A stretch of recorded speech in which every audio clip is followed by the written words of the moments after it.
아직 나타나지 않은 소망을 바라보면서 살아가는 사람들입니다. 이 소망이라는 것은 장차 우리에게 예수님께서 나타나시는 것이고, 또한 우리가 그때에 그분을 얼굴과 얼굴을 맞대어서 우리의 눈으로 직접 뵈는 것입니다. 자, 예수님께서 우리에게 나타나시면은 예수님께서는 그분의 능력으로 우리를 영광스럽게 변화시키실 것인데, 그러면 우리는 완전히 거룩해져서 주님과 같이 될 것입니다. 자, 요한 사도는 아까 제가 말씀드린 이 소망, 우리가 바라보아야 하는 이 소망을 앞선 3장 2절에 기록해 놓았습니다. 자, 이 말씀과 같이 우리는 우리 주님과 같이 거룩하게 되고자 하는 그 소망을 품고 살아야 합니다. 여러분, 이 소망은 이 세상 사람들이 각자 저마다 품고 있는 그런 수많은 소망들과 같이 이 세상에서 끝나버리는 것이 아닙니다. 이 세상에 많은 사람들이 저마다 원대한 소망을 품고 있습니다. 그것이 크든 작든 간에 각자 자기 일생의 소원, 뭔가 이루고 싶은 것이 있지 않습니까? 그러나 그 모든 것들은 다 그들의 일생이 끝나고 나면 끝나고 맙니다. 설령 그들이 죽은 후에 뭔가 자신들의 후손을 통해서 그 꿈이 이루어진다 할지라도, 뭔가 이어져 간다 할지라도, 그가 이 세상에 더 이상 남아있지 않는 한 그 꿈은, 그 소망은 그에게는 아무 의미가 없는 것입니다. 그러나 우리의 소망은 오히려 이 세상에서는 완성되지 않습니다. 그렇지만 저 내세 하늘나라에서 완성된다는 것을 우리는 알고 있습니다. 우리의 연약한 인성이 변화돼서 참 사람이신 예수님과 같이 되는 것, 이것이 우리 모든 성도들이 동일하게 품어야 하는 참된 소망입니다. 이 사도 요한은 이 거룩한 소망에 대해서 말한 후에 오늘 3장 3절에서 이 소망이 가져오는 결과에 대해서 말해주고 있습니다. 자, 한글 성경에는 나오지 않지만 2절과 3절 사이에는 그리고라는 접속사가 들어있는 것을 볼 수 있습니다. 이 짧은 단어는 뭔가 별것 아닌 것처럼 느껴질 수도 있지만은 이 두 문장을 이어줌으로써 2절 말씀이 자연스럽게 3절의 결과를 가져오게 된다.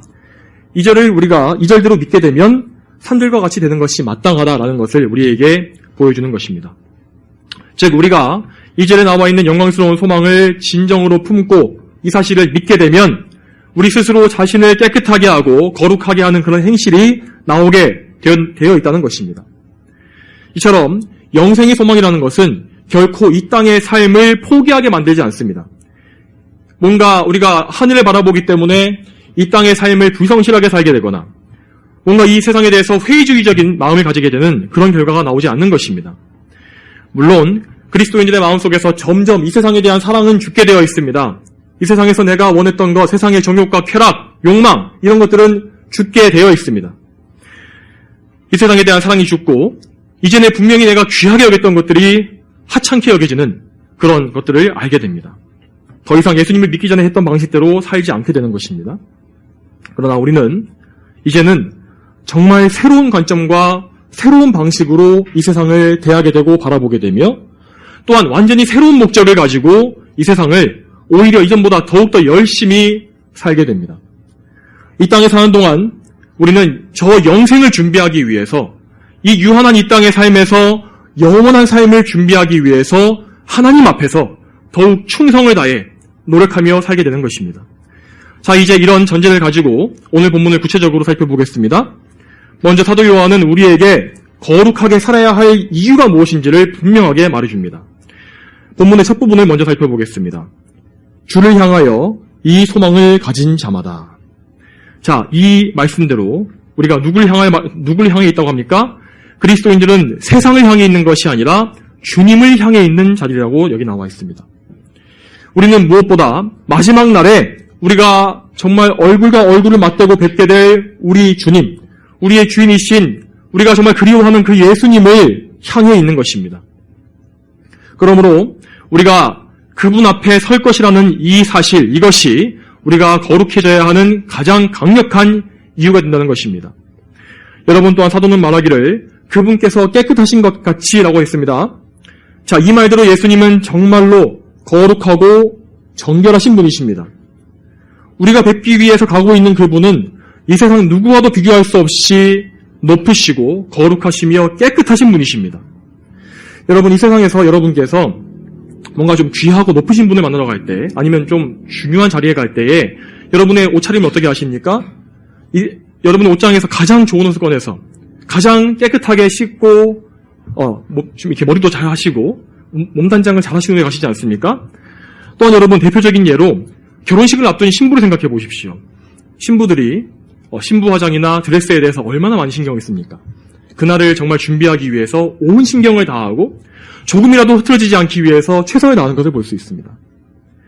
여러분 이 세상에서도 이런 언젠가 끝나버릴 이 세상에서도 때와 상황에 맞지 않게 뭔가 더럽거나 누추한 옷차림을 하게 되면 부끄러움을 당하게 되고 수치를 당하게 되는 것이 당연합니다. 그렇다면 우리가 가장 높으신 왕이시고 우리의 영원한 신랑이신 예수님을 뵈러 갈 때 어떠해야 하겠습니까? 요한계시록 19장 7절과 8절에 이렇게 나와 있습니다. 기뻐하고 즐거워하며 그분께 영광을 돌리자. 이는 어린 양의 혼인날이 이르렀고 그분의 신부가 자신을 준비하였으며 그 신부에게 빛나고 깨끗한 세마포 옷을 입는 것이 허락되었기 때문이다. 이 세마포 옷은 성도들의 의로운 행실이다 라고 기록되어 있는 것을 볼 수 있습니다. 이 말씀처럼 우리는 어린 양과의 혼인잔치 날을 향해서 하루하루 가까워져가는 영적인 신부와 같습니다. 그런데 만일 우리가 이 세상에 사는 동안에 이 귀중한 혼인잔치에 입고 갈 세마포 옷을 준비하려는 마음이 전혀 없다면 어떻게 되겠습니까? 물론 우리의 예복은 궁극적으로 예수님의 의이기 때문에 우리의 행실로 된 것이 아니라 그리스도의 의로 된 것이기 때문에 우리가 구원을 잃지는 않습니다. 그렇지만 성도답지 못하게 부끄러운 인생을 살게 된다면 예수님 앞에 섰을 때에 우리 마음속에는 기쁨과 즐거움보다는 온갖 후회와 부끄러움, 내가 왜 좀 더 하나님을 향해서 열심히 살지 못하였을까, 더 거룩하지 못하였을까 하는 그런 부끄러움이 가득하게 될 것입니다. 이런 부끄러움을 피하기 위해서 또한 무엇보다 우리가 주님을 기쁨으로 맞이할 그날을 위해서 우리는 항상 자신을 깨끗하게 해야 하는 것입니다. 또한 여러분, 어린 양과의 혼인잔치를 올리고 나면 우리는 그때 하나님의 나라에 들어가서 거룩하신 삼위일체 하나님과 함께 영원히 살게 될 것입니다. 우리 주변에는 온통 거룩한 성도들밖에 없을 것입니다. 거룩한 천사와 거룩한 성도들이 가득할 것입니다. 여러분, 이렇게 거룩한 곳에서 살아야 할 우리가 이 땅에서 거룩하지 않게 사는 것이 과연 합당하겠습니까? 그것이 정말 온당한 일이며 그것이 올바른 일이겠습니까? 하나님께서는 분명히 내가 거룩하니 너희도 거룩하여라 라고 명령하셨습니다. 이 하나님의 명령은 절대적인 것입니다. 결코 예외가 없습니다. 이것이 우리가 거룩함을 추구하고 또한 거룩해져야 할 분명한 이유인 것입니다. 자, 여러분, 이렇게 이유가 분명하다면 우린 그렇다면 어떻게 해야 깨끗해질 수 있는 것일까요? 어떻게 해서 거룩함을 얻을 수 있는 것일까요? 자, 여기에서 우리는 주의해야 할 것이 있습니다. 거룩함에 대해서 강조하다가 우리가 거룩함에 대해서만 자꾸 강조하고 자꾸 바라보게 되면은 뭔가 우리 스스로가 거룩해질 수 있는 것처럼 여길 수 있는 그런 위험이 있습니다. 우리가 뭔가 스스로의 행위를 통해서 열심히 뭔가를 하면 스스로 우리를 거룩하게 할 수 있고 깨끗하게 할 수 있다는 그런 착각에 빠지게 되는 것입니다. 하지만 이것은 분명히 선후가 바뀐 것입니다. 우리는 먼저 하나님의 자녀가 되어야 하고 자녀가 되었기 때문에 거룩한 행실이 나오게 되어 있는 것입니다. 이것이 바뀌어서 자신의 행위만 먼저 바라보게 되면 율법주의와 공로주의에 빠지게 되는 것입니다.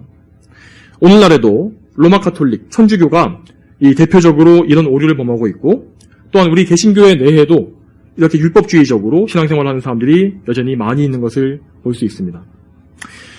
이러한 오류는 사실 회심하지 않은 사람들이 내가 거룩하게 살아야 하는구나 라는 것을 그냥 듣고서 그것을 자체를 추구할 때 나타나는 그런 현상들입니다. 정말 회심한 성도라면은 하나님께서 그를 이끄시고 하나님께서 거룩하게 하시기 때문에 그것을 먼저 바라보게 되고 이러한 오류에 빠지지 않을 수 있는 것입니다. 그러므로 우리는 먼저 자신을 잘 돌아보아야 합니다. 나는 정말로 예수님의 피로 씻김받고 거듭났을까? 정말 나에게 예수님의 보혈에 그 은혜가 있는가? 또한 하나님께서 내 안에 주신 거룩한 성품, 거듭남으로써 주어진 그 거룩한 성품이 정말 내 안에 있는 것일까? 또한 나에게는 정말로 예수님 앞에 흰 예복을 입고 서게 될 그날을 소망하는 마음이 있을까? 내가 정말 예수님과 같이 될 것이라는 그 사실을 나는 정말 믿고 있는가? 이러한 질문을 스스로 던지면서 확인해 보아야 하는 것입니다. 여러분, 이 말씀대로 참으로 자신이 거듭나서 주님께 대한 소망을 가지고 있는 자인지를 먼저 돌아보십시오. 그렇지 않게 된다면 그 사람은 그저 거룩한 삶을 흉내만 낼 뿐이지 자기 의에 뭔가 하나님의 의를 바라는 것이 아니라 자기 의에 빠진 거짓 믿음만을 가지게 될 것입니다. 그러한 가짜 믿음은 주님 앞에 설 때에 반드시 그것이 가짜라는 사실이 드러나게 돼 있다는 사실을 여러분 기억하셔야 합니다. 여러분, 우리를 거룩하게 하시는 능력은 오직 하나님께 있습니다. 우리 주 예수님의 보혈에 있는 것입니다. 우리 주님께서 우리를 반드시 거룩한 삶으로 이끌어 가십니다. 여러분, 하나님께서 어떠한 사랑을 주셔서 우리를 하나님의 자녀로 삼으셨습니까? 그분은 자신의 독생자의 피값으로 우리를 사셨습니다. 우리를 그렇게 사심으로 하나님의 자녀요, 하나님의 백성으로 삼으신 것입니다. 그러므로 하나님은 우리의 주인이시며 마땅히 그분의 권리를 주장하실 수가 있는 것입니다. 여러분, 구약 성경에서 이스라엘이 하나님을 떠나서 우상 숭배에 빠졌을 때에 하나님께서 그들에게 어떻게 하셨습니까? 그냥 어떻게 할 수 없겠지라고 하시면서 그냥 내버려 두셨습니까? 그렇지 않습니다. 하나님은 그들을 끊임없이 돌이키셨습니다. 그들을 매로 치시고 고난 속에 던지심으로써 그들을 돌이키시고 그들을 거룩한 하나님의 백성답게 살도록 이끌어 가셨습니다. 여러분, 이 원리는 신약시대에 살고 있는 우리에게도 똑같이 적용되는 것입니다. 하나님께서는 아까 말씀드렸듯이 내가 거룩하니 너희도 거룩하라고 분명히 말씀하셨습니다. 그분은 헛된 말을 하시는 분이 아니시기 때문에 그들의 백성들의 삶에서 당신의 말씀이 허언이 되도록 그냥 내버려두지 않으실 것입니다. 그러므로 하나님께서는 때때로 우리를 더욱더 거룩하게 하시려고 우리를 고난 속으로 밀어 넣으십니다. 요한복음 15장 2절에 이렇게 나와 있습니다. 아버지께서 열매를 맺는 모든 가지는 더 많은 열매를 맺도록 깨끗하게 하신다. 여러분, 그 농부가 나무를 가꾸는 모습을 한번 상상해 보시기 바랍니다. 농부들은 자기 나무를 가꾸기 위해서 때로는 가지치기를 합니다.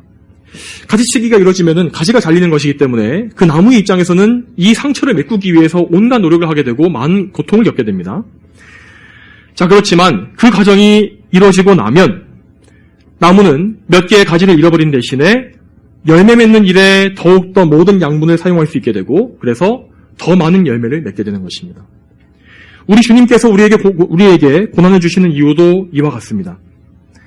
그분은 우리에게서 죄의 찌꺼기를 쓸어내시고 세상을 사랑하는 마음을 제거하십니다. 그렇게 함으로써 우리의 시간과 힘이 헛된 일에 낭비되는 것을 막으시고 하나님을 향해서만 더 많은 것을 바치도록 역사하시는 것입니다.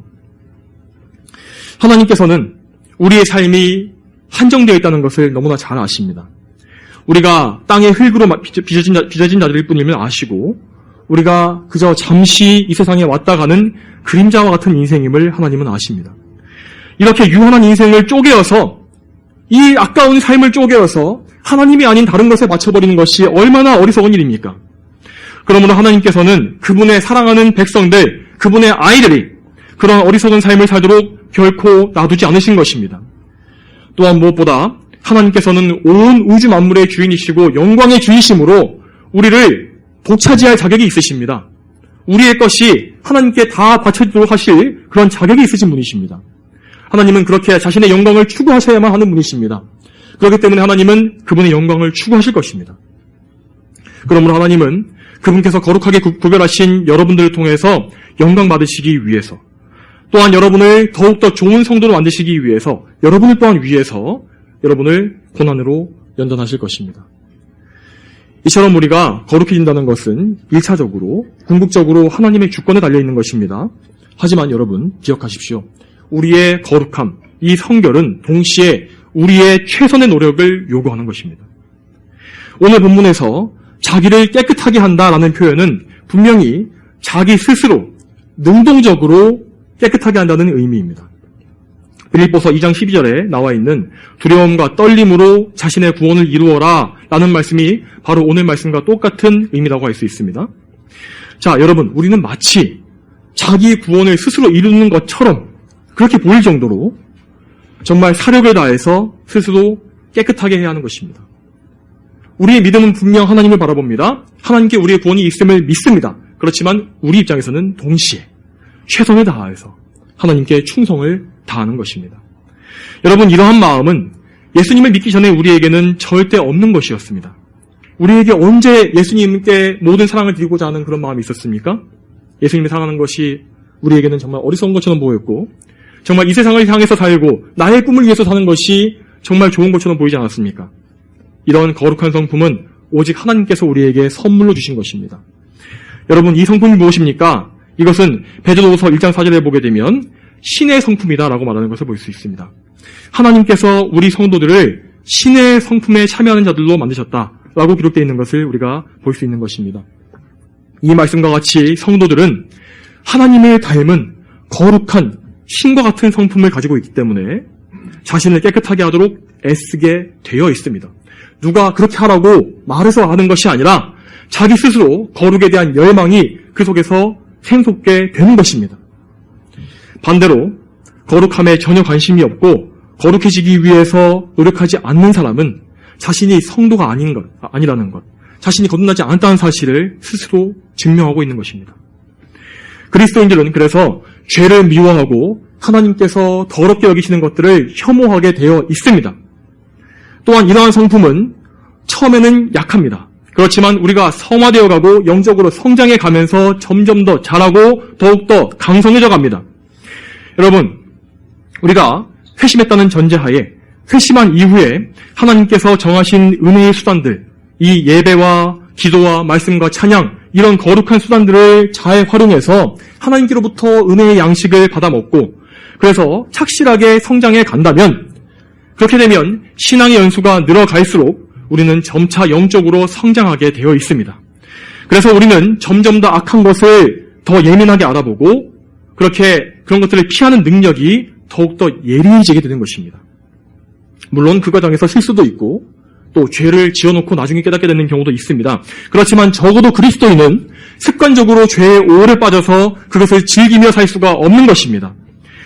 그리스도인은 죄를 짓게 되면 하나님께서 그것에 개입하시는 것을 느낄 뿐만 아니라 하나님께서 그것을 막으시고 자신에게 잠시 교제를 거두어 가심으로써 하나님께서 얼마나 그것을 싫어하시는지를 느끼게 하신다는 것을 알 수 있습니다. 그렇게 되면 당연히 본인 자신도 그것을 피하게 되는 것입니다.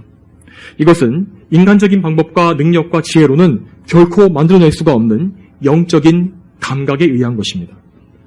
여러분, 이 죄에 대한 영적 감각에 대해서 대표적인 신뢰를 몇 개 들어보겠습니다. 자, 예를 들어서 거룩한 성도라면 오늘날의 예를 드는 것입니다. 결코 오늘날에 만연하고 있는 이 동성애나 기타의 변태적인 성욕과 비정상적인 성 정체성에 대해서 호감을 가지거나 연민을 느낄 수가 없습니다. 이것은 단지 그냥 성경에 그것이 옳지 않다고 기록되어 있기 때문이 아니라 우리가 정말 우리가 갖고 있는 영적인 성품, 그 영적인 감각으로 그 더러움에 대해서 지각할 수 있기 때문입니다. 또한 여러분, 거룩한 성도는 하나님을 대적하고 교회를 파괴하는 이념이나 철학을 결코 사랑할 수가 없습니다. 즉, 무신론과 진화론, 또한 그것에 바탕을 두고 있는 공산주의와 또한 유물론 같은 그런 이 세상의 철학들, 이 세상에 정말 유행하고 있는 사회주의의 그런 철학들을 도저히 사랑할 수가 없다는 것입니다. 왜냐하면 그 바탕에 하나님을 부정하고 하나님을 미워하는 자들의 철학이 다 깔려있기 때문입니다. 성도는 그것을 반드시 알아보게 되어 있습니다. 이것은 결코 어떤 진영 논리가 아닙니다. 자, 왜냐하면 우리가 뭔가 우리가 사랑하고 좋아하는 어떤 그런 진영에 속한 것을 무조건 다 좋다고 하는 그것이 바로 진영 논리입니다. 하지만 여러분, 성도라면 정말 죄인들이 모인 곳에서는 언제나 악취가 나는 죄가 있다는 것을 알게 되어 있습니다. 그러므로 우리가 지지하는 어떤 정파에서도 뭔가 죄가 드러나고 하나님께서 미워하시는 것이 드러나게 된다면 성도는 그것에 대해서 분별하고 멀리하게 되어 있는 것입니다. 여러분, 그러므로 우리는 어떤 좌파다 우파다 이런 것을 떠나서 정말 하나님께서 좋아하시는 것, 하나님께서 기뻐하시는 것이 무엇인지를 진정 분별하고 알 수 있는 영적인 감각을 소유하게 됩니다. 정말 우리가 때로는 어떤 사람들의 어떤 그런 경우에는 세뇌가 되었거나 잘못된 지식을 너무나 오래 접해서 잠시 속아서 넘어가는 그런 경우가 있습니다. 하지만 여러분, 참된 그리스도인은 성화되어 갈수록 그런 악한 이념과 철학에서 악취가 난다는 것을 알게 되어 있습니다. 그러므로 그것을 멀리하고 떠나게 되어 있는 것입니다. 여러분, 이 사실을 분명히 아셔야 합니다. 또한 여러분, 이런 사회적 영역을 벗어나서 개인적 영역에서도 그리스도인은 자신에게만 있는 고질적인 죄와 나쁜 습관과 악한 성격 등을 자각하게 되어 있습니다. 여러분도 다 아시지 않습니까? 나만 알고 있는 죄, 하나님께서만 아시는 그 죄, 나의 습관, 나의 더러운 언행, 생각, 이런 것들을 여러분 다 알고 계시지 않습니까? 여러분, 그러므로 그리스도인은 자신을 죄로 이끄는 상황이나 사람들을 주의하고 무엇보다 자기 자신에 대해서 철저히 경계하게 되어 있습니다. 따라서 그는 시간이 지날수록 악한 친구들을 멀리하게 되고 자신의 악한 습관을 드러나게 만드는 어떤 상황과 그런 잘못된 것들을 멀리하게 되는 그런 것들이 다 드러나게 되어 있습니다. 그래서 뭔가 나를 죄를 짓게 만드는 습관이나 전조 증상이 드러날 때에 그것을 금세 알아채고 금세 두려워하면서 단호하게 그것을 끊는 그런 능력과 의지가 강하게 되는 것입니다. 여러분, 또한 이렇게 성화되어 가는 동안 그리스도인은 자신의 죄성에 대해서 정말로 혐오하게 된다는 것을 여러분 아셔야 합니다. 여러분, 이것이 또한 이 신앙의 참 그런 놀라운 점입니다. 분명히 우리는 점점 더 거룩해져 갑니다. 점점 더 죄와 멀어져 갑니다. 점점 더 거룩해져 가고 하나님을 닮은 성품이 더 자라갑니다. 그렇지만 그럼에도 불구하고 오히려 우리는 나의 죄가 점점 더 크게 느껴지고 내가 점점 더 악한 죄인으로 여겨지게 되는 것입니다. 여러분, 이러한 변화의 대표적인 예를 바울사도가 보여주지 않습니까? 여러분, 바울사도의 서신들을 시간 순서로 배열해 보게 되면은 그가 맨 처음에는 자신을 이렇게 말합니다. 사도 중에 지극히 작은 자라고 말했고, 나중에는 또 중간에는 모든 성도 가운데 지극히 작은 자라고 한 단계 낮추어 말합니다. 또한 인생의 말년에 이르러서는 그가 정말 거룩하게 성화되었음에도 불구하고 정말 위대한 사도로 우뚝 섰음에도 불구하고 자신을 죄인 중에 괴수라, 죄인 중에 우두머리라, 내가 가장 큰 죄인이라 라고 가장 낮추어서 겸손하게 말하는 것을 볼 수 있습니다. 이처럼 성도들은 시간이 갈수록 자신을 겸손히 낮추게 되어 있고 또한 이 세상에서 가장 큰 죄인으로 여기게 되어 있습니다. 그리고 자신의 죄에 대해서 크게 느끼는 것만큼이나 자신에게 베풀어 주신 하나님의 은혜가 얼마나 놀라운가, 이 사실에 대해서 더욱더 경탄하며 놀라워하며 그 은혜를 더욱더 사모하게 되고 찬양하게 되어 있는 것입니다. 이처럼 참된 성도의 삶에는 그들을 거룩하게 하시는 하나님의 주권적 역사와 자발적인 노력과 행동이 동시에 드러나게 되어 있습니다. 빌립보서 2장 13절에 이렇게 나와 있습니다. 너희 안에서 행하시는 분은 하나님이시므로 그분의 기쁘신 뜻을 위하여 너희로 자원하여 행하게 하신다. 자, 이 말씀과 같이 여러분, 우리 안에 행하고 계시는 하나님께서 그분의 기쁘신 뜻과 영광을 위하여 우리 안에 일을 이루시는 것입니다. 그리하면 우리가 자원하는 마음이 생겨나게 되고 자원하여 하나님께 충성하게 되는 것입니다. 여러분, 이렇게 우리가 거룩함을 추구할 때에 세상 사람들은 여러분 우리를 전혀 이해하지 못합니다. 우리가 세상에 속하지 아니하였고 그들과 함께하지 않기 때문에 우리는 그들에게 이해받을 생각을 해서는 안 됩니다. 우리는 세상에 속하지 않았기 때문에 분명히 이 세상에 사는 동안에 뭔가 이질감을 느끼게 되어 있습니다. 전에는 분명히 이 세상이 자연스러웠었는데 이제는 뭔가 이 세상에 속한 사람이 아니구나. 내가 이 세상이 외국처럼 느껴지고 나그네와 같은 삶을 살게 되었구나. 이런 것을 알게 되는 것입니다. 세상은 그들이 하나님을 미워하기 때문에 우리가 하나님께 충성하려 할 때, 순종하려 할 때 그것을 대단히 미워하게 되어 있습니다. 또한 여러분, 무엇보다 우리의 원수 마귀가 우리가 스스로 깨끗하게 하는 것을 대단히 혐오합니다. 그는 더러움을 사랑하고 하나님의 거룩하심을 미워하기 때문에 우리가 하나님을 닮아가며 그분을 따라갈 때에 우리를 미워하고 더욱더 박해하며 우리를 하나님께로부터 떼어놓으려 하게 되어 있다는 것입니다. 그는 어떻게든 우리를 더럽히고 하나님의 영광을 가리기 위해서 수단과 방법을 가리지 않습니다. 그렇기 때문에 여러분, 우리가 그리스도인으로서 거룩하게 사는 데에는 항상 장애물과 방해가 가득하게 되어 있는 것입니다. 여러분, 그렇다고 해서 우리가 이 세상을 떠날 수가 있습니까? 이 세상에 장애물과 방해가 가득하고 고난이 너무 많기 때문에 좀 빨리 좀 하나님께 가고 싶다, 이렇다고 해서 당장 갈 수가 없는 것이 아닙니까? 여러분, 그러므로 우리는 천국에 올라가서 영광받기까지 이 세상에서 죄와 싸우며 하나님의 병사로서, 군인으로서, 또한 나그네로서 이 길을 가야 합니다. 이것이 하나님께서 우리에게 허락하신 섭리입니다. 여러분, 우리는 우리 주님이신 예수님께서 이 땅에 사시는 동안 이미 하신 것처럼 우리 역시 이 세상에서 고난당하고 나서야 하나님의 영광을 취하게 되는 것입니다. 그러므로 우리의 삶이 아무리 복잡하고 또한 영적 생활에 방해되는 것들이 가득하다 할지라도 여러분 하나님께 그것들을 치워달라고 도움을 구하시고 그것에 염증을 느끼지 마시고 그것에 대해서 더욱더 오히려 하나님을 의지하는 도구로 삼으시길 바랍니다. 여러분, 예수님께서 변화산에 올라가셨다가 내려오신 사건에 대해서 한번 생각해 보시기 바랍니다. 여러분, 변화산. 예수님께서 산에 올라가셨을 때에 그분의 몸이 변화되어서 영광스럽게 변화된 그 사건 여러분 아시지 않습니까? 베드로와 야고보와 요한이 거기에 동행했습니다. 이 제자들은 산 위에서 예수님께서 영광스럽게 변하시는 모습을 보았습니다. 그 모습은 장차 그 제자들도 부활한 후에 영광스럽게 변할 그 모습과 똑같은 것이었습니다. 여러분, 그 모습이 얼마나 황홀하고 아름다웠던지 베드로는 그 모습을 보면서 아예 여기다 그냥 초막을 짓고 살자. 예수님, 여기에 제가 좀 살고 싶습니다. 제가 주님을 위해서 초막을 짓겠습니다. 여기에서 계속 있으십시다. 라고 말했다고 합니다. 그러나 그들은 그 영광스러운 산 위에 머물 수가 없었습니다. 그들은 다시 산 밑으로 내려와서 이 땅에서의 삶을 계속 살아야 했던 것입니다. 여러분, 그런데 그들이 그 산에서 내려오자마자 보았던 모습은 정말 엉망진창이었습니다. 한 아버지가 귀신 들린 자기 아이를 제자들에게 데려왔습니다. 그런데 산 밑에 남아있던 제자들은 귀신을 내쫓지 못했습니다. 제자들은 부끄러움에 당하고 있었고 당황해 있었고 귀신 들린 아버지의 아이는 울부짖고 있었습니다. 얼마나 어수선하고 엉망인 모습입니까? 여러분, 그런데 우리의 평소 생활 중에도 이런 모습이 많지 않습니까? 때때로 우리는 베드로가 변화산에서 보았던 것처럼 그렇게 경험했던 것처럼 우리도 때로는 장차 받을 영광에 대한 소망으로 마음이 가득 차고 기쁨이 가득 차는 것을 경험하게 됩니다. 그럴 때 우리의 마음은 뜨거워지고 하나님께 대한 소망이 샘솟습니다. 그런데 그런 경험을 하고 나서 즉시 돌이켜서 우리의 일상에 복귀하게 되면 어느새 그 영광스러운 감정은 사라지고 마음이 식어지는 것을 또 알지 않습니까? 분명 방금 전까지는 확신과 기쁨이 있었는데 어느새 혼란과 무질서가 찾아오고 불신앙이 어느새 또 스며들어오고 정말 때로는 너무 힘들어서 믿음이고 뭐고 간에 다 포기하고 싶을 때가 분명히 있습니다. 또한 우리가 연약해져서 슬픔과 낙심이 찾아올 때도 얼마나 많은지 모릅니다. 그러나 여러분, 이럴 때에도 여러분은 혼자 버려진 것이 아닙니다.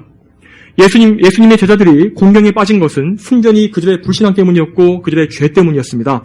그러나 그럼에도 불구하고 예수님께서 나타나서 모든 문제를 다 해결해 주셨습니다. 그들을 버려두지 않으셨습니다. 귀신을 내쫓으셨고 제자들을 책망하시며 훈계하셨습니다. 그들을 올바르게 가르치셨습니다.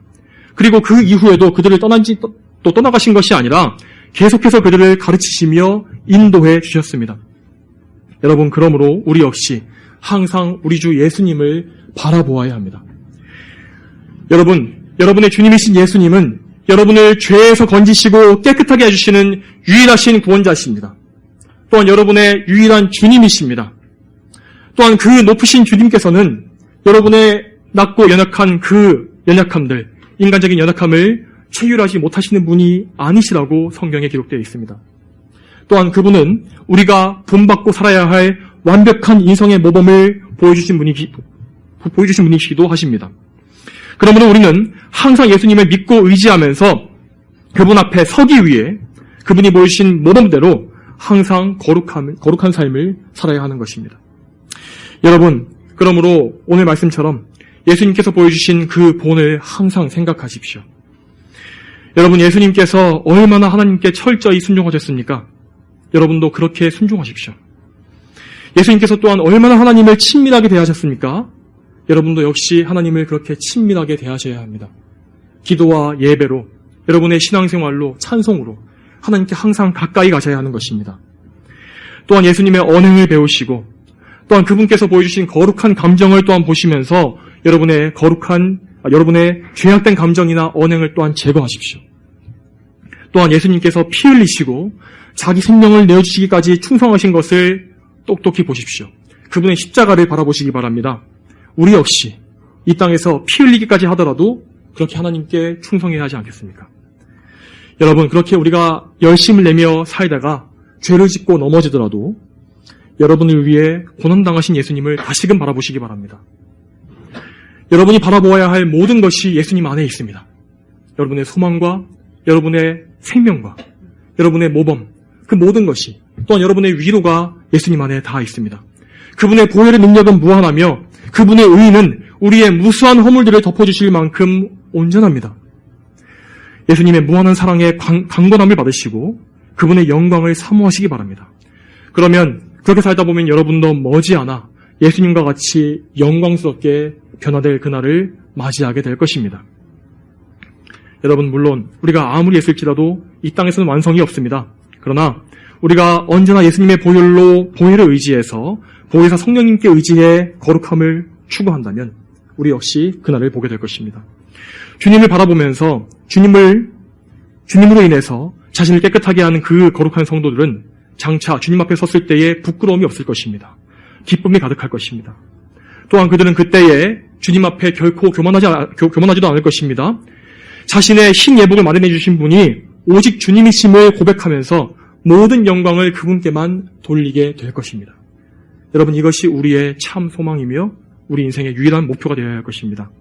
오늘 들은 말씀과 같이 우리 예일교회에 속한 모든 성도님들께서 주님을 향한 이 소망을 가지시고 자신을 거룩하게 하는 깨끗한 삶을 살게 해주시기를 또한 주님의 이름으로 축복합니다. 다 함께 기도하시겠습니다.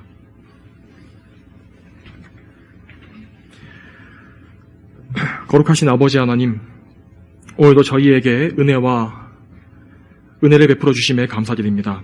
부족하고 연약한 저희들에게 하나님의 말씀을 통하여서 우리가 얼마나 큰 사랑으로 구원을 받았고 또 우리가 이 사랑을 받은 자들답게 어떻게 살아야 할지에 대해서도 알게 해주시니 감사드립니다.